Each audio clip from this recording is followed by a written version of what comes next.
back behind the lines, week 17 here at Scores and Odds in conjunction with RotoGrinders. As always, at DudeManPod, Ryan Reed going to be giving us his favorite picks as far as week 17. Ryan, I believe par. We hit par last week. As far as we got to keep the record public. Been solid all season long, and I don't think you faltered, right? We didn't falter just yet. No, not at all. 7-7, so we lost some juice, but we're still 133.96. It's 58%. Let's close it out. We got 2 more weeks left. Let's make sure we don't give it back. Very first game we're going to talk about. This is a football game, I'm told. The Cowboys are at the Titans. The Titans are getting 14 points at home. We're looking at a total of 40.5. A team total. My UCF math tells me that team total is less than 14. I believe it's 13 and change. Of course, Tennessee, they have their eyes on week 18, which that game matters to them so much more. They're essentially punting this one. No Derrick Henry. Joshua Dobbs, who's completed, I believe, 10 passes in the last maybe 4 or 5 calendar years, will be the starting quarterback for Tennessee. Yeah, what's our take here? It's not going to be fun. Don't watch this one. Well, yeah, the game I'm not interested in, but I'm interested in Zeke with Pollard out. I know you said pre-show that Tennessee has a good run defense for what it's worth, and I agree with that. But can we say that Dobbs might be equally bad? And if he doesn't keep the offense on the field, these guys are going to get tired.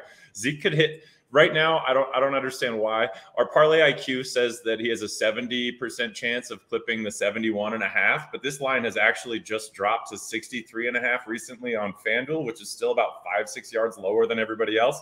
If you want, you could middle the over 63.5 and the under 69.5 and just shoot that and lose 10% juice. If you don't hit, middle it and you hit twice as much. I always love that option. I'm just going to take the Zeke over 63.5 here.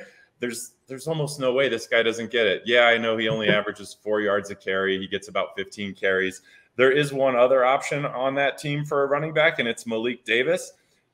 I'm going to middle him. He doesn't really do it for me. He doesn't really get more than 40 yards. I mean, he's had like 10 carries for 38, and he's had like 6 carries for 30. It depends on what day it is. You can get him at over 31.5 and under 36.5 at the -110. I'm middling that guy, and I'm playing Zeke over 63.5. That's all I got for this game. Yeah, just curious about the split as far as how they're going to delegate that with Zeke. If Davis gets the Pollard roll, that seems like probably a little bit too much, but it also, this game might get out of hand. For what it's worth, chief meteorologist, no. Well, we should say weather-wise, just across the board, weather, like, not an issue this week, which is nice, at least as we're recording this on a Thursday afternoon. But Derek Carty, the blitz, it has Zeke well over that number. It's really, really supporting your thought process. Is it in the 80s by it's chance? Actually, it's 90. Yeah, all right. That's a huge projection number.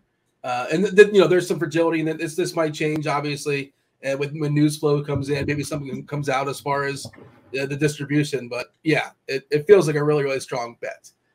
We shall move on. We talked about it, by the way, briefly before the show. Next week, we might do just like a player props thing. You know, how week 18 is going to be. You think week 17 is nuts. 18 is going to be even goofier, where like no teams are playing for anything, essentially. Well, a few, but for the most part, it's going to be a big mixed bag of nonsense. Yeah, well, stay tuned for that. We might have some player props talking about as far as week 18. Next game for us to talk about for week 17 on the docket, Carolina, the Panthers at the Bucks. Bucks are 3-point favorites here. 40.5 is the total. What's our lean? All the way to week 17 for me to figure out that the Buccaneers acronym stands for Tom Brady is bad. So TBB is on the way. I'm just going to bet against this guy the rest of the way. We talked about Arizona at home. Can't win a game. They were getting 8 points. They'll end up losing by 3. Tampa Bay is not good. I'm going to stick with that. Carolina's looking better with Darnold. So this was just a match made in heaven for the Rams in Carolina. Both teams get better. I'm sure it's short term, but either way, I'm going to take Carolina on the road with everything to play for. Whoever wins this game most likely wins this division. So what do you think about that? Yeah, that's kind of where we're at. 7-8 Bucks, 6-9 Panthers. I know we've been talking about this one. You have a Carolina Panthers to win the division ticket at what, 25-1 or something like that? 24, Dean. 24-1. Yeah, good luck to you. I'm still not betting on Tom Brady is bad. I'm just going to ride that out. If it dies, it dies. Yeah, this is another one, by the way. I don't think I want to watch this game. A third game I don't think I want to watch. Man, I'm going to be all over that red zone. Hopefully there's some good games we can find in red zone. Cleveland is in Washington. 40.5 is the total. Washington, a slight favorite here, 1.5-point favorite. The Commanders over the Browns. We are expecting Carson Wentz to be the quarterback this week for Washington. Gibson, questionable, up in the air. As of right now, he's got a couple body parts they're monitoring. Thoughts as far as the Browns and the Commanders? Wentz being back isn't exactly exciting, but I mean, as long as he doesn't he does make the mistakes. That's the problem. He slings it and throws those interceptions. I'm just going to take Washington at home against Cleveland. Cleveland's eliminated from the season. I'm sure they want to get Deshaun Watson some work. They want to make sure he gets some cohesiveness with the offense. But either way, Washington's got a good defense. They're at home. They have everything to play for. They're sort of in a three-way scramble here with the New York Giants and one other team for this some playoff positioning here. So I'm taking Washington at home. I believe I got this at -1.5. I still see it right there. FanDuel -112. I'll take that. I like that one as well. Yeah, Washington still has a puncher's chance. If you look at 538, if you trust their math, 29% chance to make the playoffs. Like you said, Cleveland already eliminated. New Orleans and Philadelphia. Philadelphia 6.5-point favorite. 42.5 is the total for what it's worth on a Thursday afternoon. Jalen Hurts did practice, or I think it was a limited practice. I don't know if he's going to play, but Minshew looked mostly competent last week outside of a couple of turnovers, some negative turnover variance. And by the way, Philadelphia, you got a raw deal if you had Philly last week. I felt really good about that number. And Dallas, kind of, I don't want to say backdoored them, but they ended up covering it the last second, right? But Philly versus New Orleans, where are you at on this one? I think that last week's game comes down to all those plays. Once we got into the end of that game, I think all the defenses were just on the field, and it was a back-and-forth shootout. Moving on quickly here, the Saints, I don't like their offense. Their defense is what's been propping them up on the entire year. I don't really want to play an over-under here. Philadelphia did look serviceable with Minshew, and they may still score points. They have a good, solid offense and defense. I went ahead and chopped the hook off of this spread. I saw that it opened up -5.5. It's crossed over to 6.5. It'll probably move to the 7. I paid 3 cents extra, minus 6 at -115 on Circa, and that was my play in this game. Philadelphia -6. All right, the Cardinals. They're getting Colt McCoy back. Get excited! It's a distinct upgrade, to be fair. They're getting 3 points in the Dome at Atlanta. 2 teams eliminated. 2 teams, already looking forward to next season. Desmond Ridder for Atlanta, theoretically the quarterback of the future there. Not that McCoy is for Arizona, of course. They have lost their quarterback this season, but 42.5 is the total. Atlanta 3-point favorite. We have a side here we like. No interest, no plays. I mean, do you have anything you want to bring in this game, props wise, or something you saw? No, not really. I just thought, we saw last week with the dude from Penn State. I can't remember the guy's name. McSorley.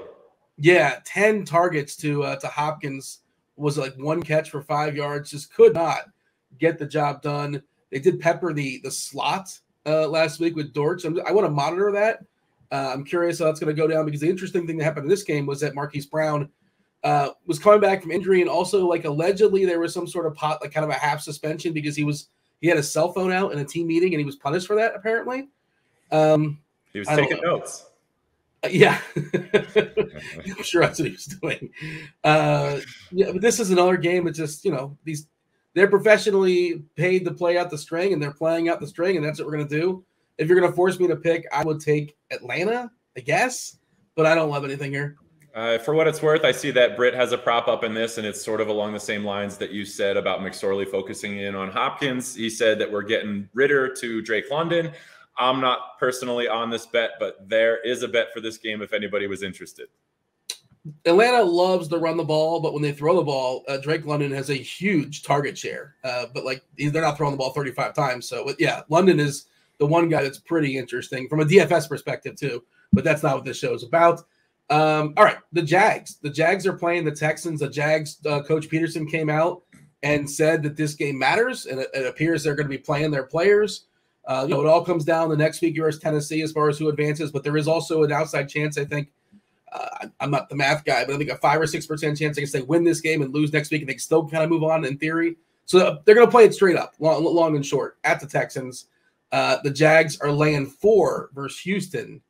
Where are you at as far as that one? By the way, I want to bet the Jaguars against Tennessee next week already. We're going to get in line for that. I love the Jags versus Tennessee. But Love go ahead. it. Also, just to mention, over the last 2 weeks, the Jags have gone from like 100-1 to 60-1 to now 30-1 to win the Super Bowl. So these odds are dropping fast. I believe they are going to make it. I like this team. I do not believe in the Texans. I know the Texans have been covering the last couple of weeks. One of those games was necessarily not a great performance by Dallas. I'll keep this short. I like the Jags. I think they win. I don't want to take the -4, and I'm not super in love with the total right now either. So guess what that means, Dean? Teaser time? Oh, let's tease it. Let's do it. Teaser time. I'm going to take Jacksonville and under 49.5. You can get that at +120 on Bet365. Have you hit any of your ties? Is that coming to fruition of late? I know you like to talk about those on occasion. Anything coming to play of late? Or I haven't hit one since the New York Giants Washington Commanders game, but they're 100-1, so that covers you for a good third of the season. I've hit a couple of them this year. Bears, Lions, biggest total on the board this week. I believe it's the biggest one. I know it is, at least in the main slate as far as Sunday. Maybe Cincinnati's higher. I'm not really certain as far as that Bills-Cincinnati game. We'll talk about that in a second. 52.5. Lions are favored heavily here versus Chicago, in-division rival. 6-point favorite versus the Bears. Of course, Detroit still playing for something. Chicago, not so much, unless you count Justin Fields trying to get his rushing record. Not even certain if he's going to play. I think he's going to play, but just stay tuned on that. Chicago versus Detroit. I don't want any parts of this game. Do you? I think, I mean Detroit's been rolling, but they're still Detroit.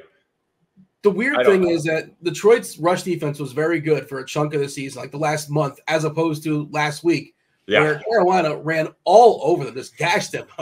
Did they get 400 and something? It was a huge number, but everybody in Carolina just like, and it's just. And that's what Carolina does. They're a good offensive line. You know, they're not going to pass the ball really. And Chicago, that's what they're going to want to do. I don't know if they're going to be as successful, but that's theoretically their receiving core is horrendous. I mean, I can sum this up for me quickly. The 52 is too high to trust the Bears to help you get there. I don't want to have to bank on Detroit putting up 35 to 40 points.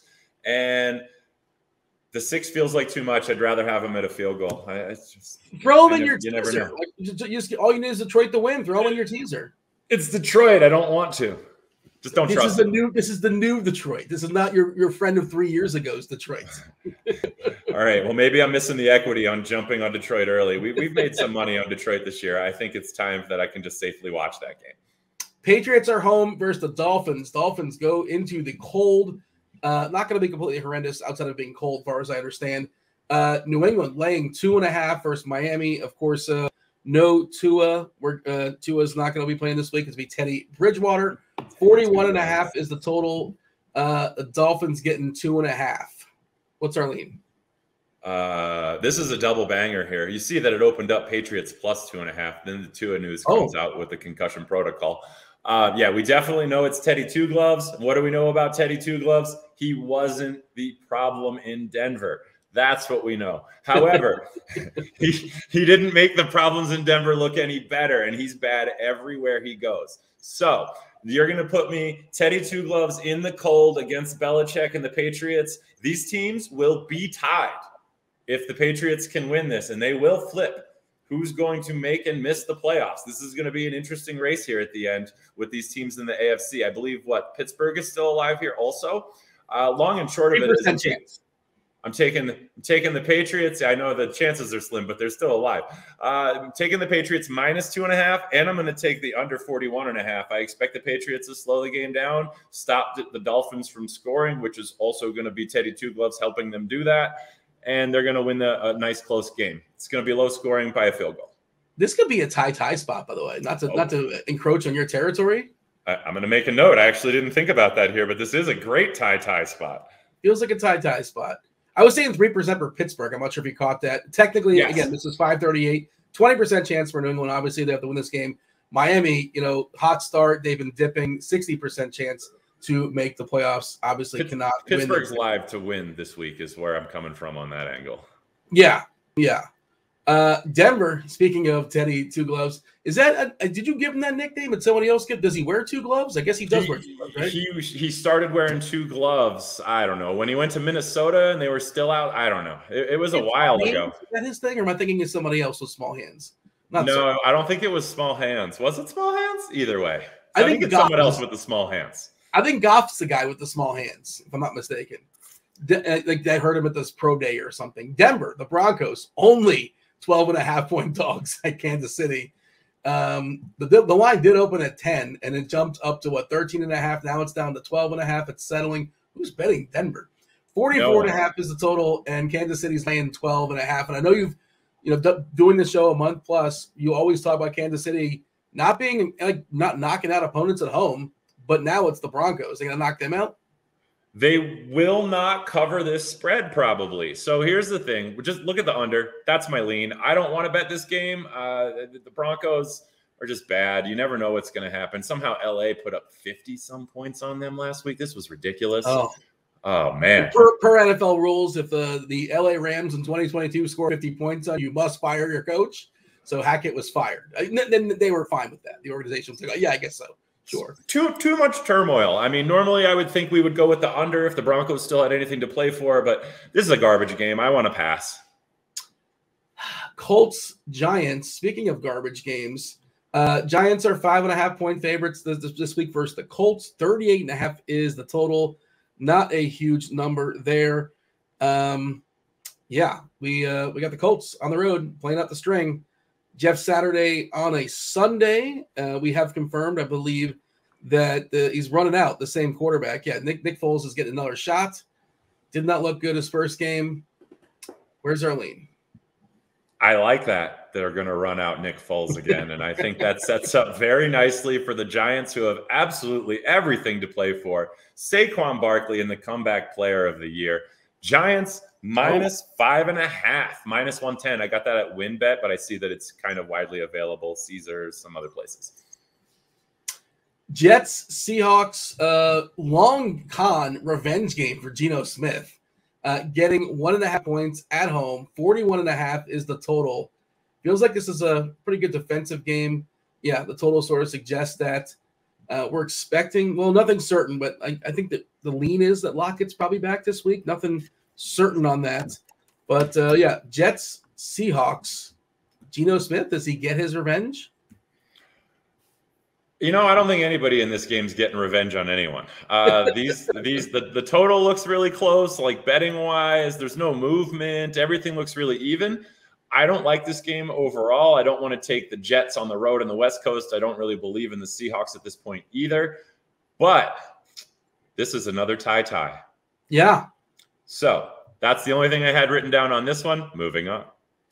Yeah, two teams that they're going to try. They're both the chances aren't great, but both still have a shot to make the playoffs for what it's worth. Yes. The Raiders don't have any chance of making the playoffs. That Derek Carr is no longer. He's been replaced. He's benched for the rest of the season. 9.5-point dog at home this week for San Francisco. 41.5 is the total. Not a huge number, especially when you consider it's in a dome. San Fran has got a minuscule chance to get a first-round bye. Unlikely. Thoughts as far as it's the Stidham. It's Stidham season in theory not at least for a game or two for the Raiders. You know what it is? I don't want to play my number one quarterback because I don't want to make excuses as to why I get my ass kicked this weekend by San Francisco. I think that's what's happening. Yeah. I think that's what's happening. So I think San Francisco wins out regardless. I think Shanahan is a pretty good bet to have coach of the year at this point.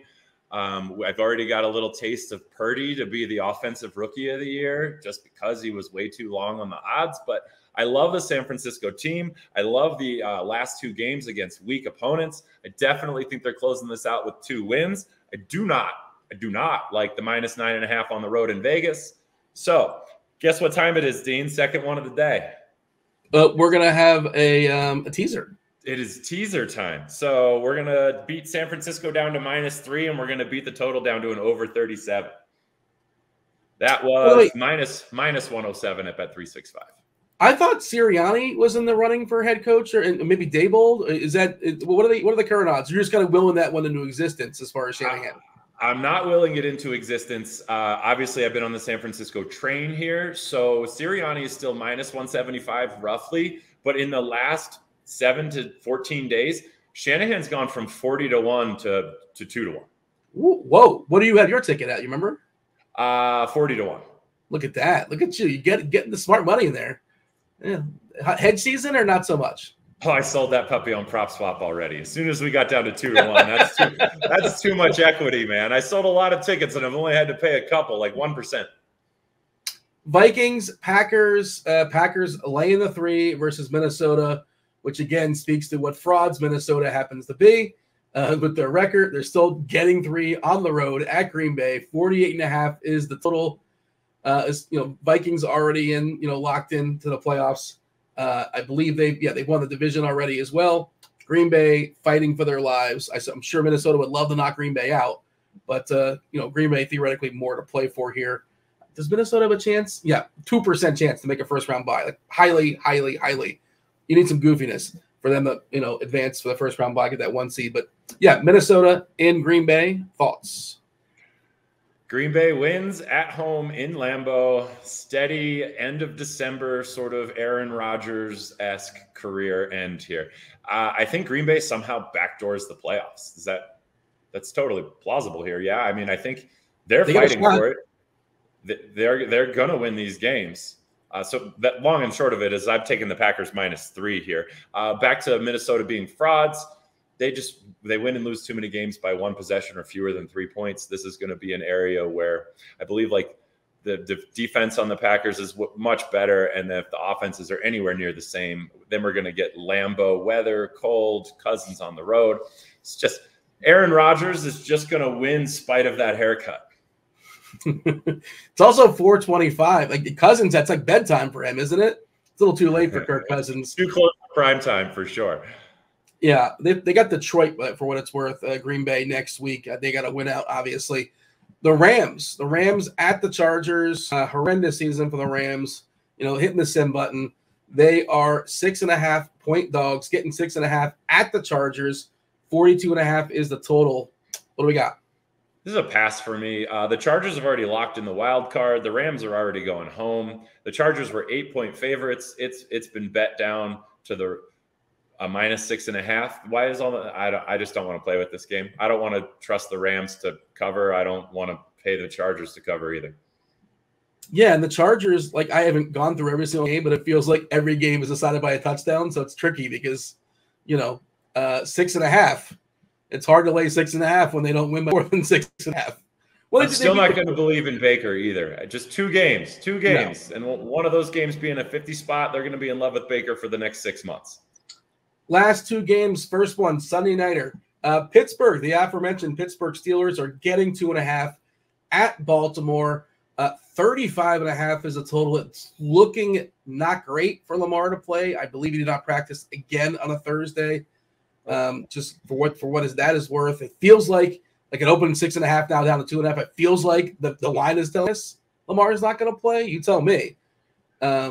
Yeah, I agree. I saw some wagers coming in on the under. I was looking at the report this morning. He did not practice today. Never a good sign when you don't practice on Thursday.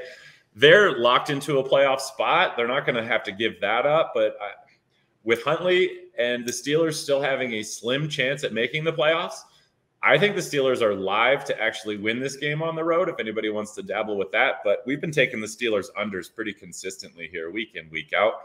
And that's the only thing I saw. I actually grabbed the 36 at -120 before this thing started to move. So if you could still grab that, I would do it. That was my play in this game. Yeah, I hate the number, but I was going to say I kind of like the under here. This game definitely has like a 20 to 16, 9-10 kind of feel where it's something like, what did you give it, 20 to 6? So 20 to 16 I thought was kind of a ceiling. So I was all right taking the under. Game of the week. A lot of fun here. Buffalo in Cincinnati. 49.5 is the total. Bengals at home getting 4.5 here versus Buffalo. Buffalo still fully incentivized. They want to get that number 1 seed in the East. AFC in the East. Bengals theoretically have a shot at that as well. So both teams are motivated. Should be the game of the week. I think it should be the game of the week. What are your thoughts gambling wise? This will be the first playoff game of the year. I love the Bengals. We've been riding the Bengals against the spread and the Bengals under every week, pretty much all season. I'm not going to touch the spread, even though it's close. I'm not really sure who wins this game. Both teams do need to win this game. And if Cincinnati wins, they could definitely overthrow the Bills and start to take some leverage away from them for possibly getting the one. I know there's someone else up there too, the Chiefs, I believe. Yeah. I really like this under. I think 50 points is too much. This is going to be a close, tight game. I think we definitely stay under the 50 marker. I'm under the 49.5 right now. I'm no like offensive lineman savant or whatever, but Collins being out, I think, is a sneaky big deal for Cincinnati. He tore his ACL and tore his MCL. Burrow takes enough sacks as is, and I believe he's their best offensive lineman. Him missing this game, missing the rest of the season, is a hit to the Bengals for sure. Just sort of throwing that one out into the ether. Do with that what you will. Favorite bet this week. What do you got? What's standing out? That's all 16. Oh, well, as of right now, the favorite bet, I do really like Zeke. And that 63.5 is way too low. So that's the favorite bet for today. The favorite bet over the weekend is I'm just going to ride San Francisco all the way into the sunset. So if you want to take the San Francisco -3 and the over on that one, I think that's pretty good, even on the road in Vegas. Ryan, tell the people where they can find you on the old interwebs and, where they can get to food you're eating on a particular night on your Instagram and all the good stuff. At DudeManPA, you can find that handle everywhere, Instagram, Twitter, all over the board. You can find my bets over at Scores and Odds. I got plenty of things up today, NHL, NBA. Going to put some first baskets up here right after the show, but I got to make sure I write down the Zeke article first. I got to pick your brain and how you're talking about the first guy to score, first basket in a game? Absolutely. Yeah. You have an edge in that market? I have questions. We can talk after the show, but 100%. Sign up for Scores and Odds and go read the explanations. Yeah, not just Ryan, but a pile of experts chime in on that. I chime in on occasion as well. All the sports, not just football, all the sports are in there. You can get them all for one price, scoresandodds.com. That is Ryan Reed at DudeManPod. I'm Dean at DFS_Almanac. This was Behind the Lines, Week 17 at Scores and Odds in conjunction with RotoGrinders. For producer Devin, for Ryan, for myself, appreciate y'all watching. Go win something. We're out of here. Holler!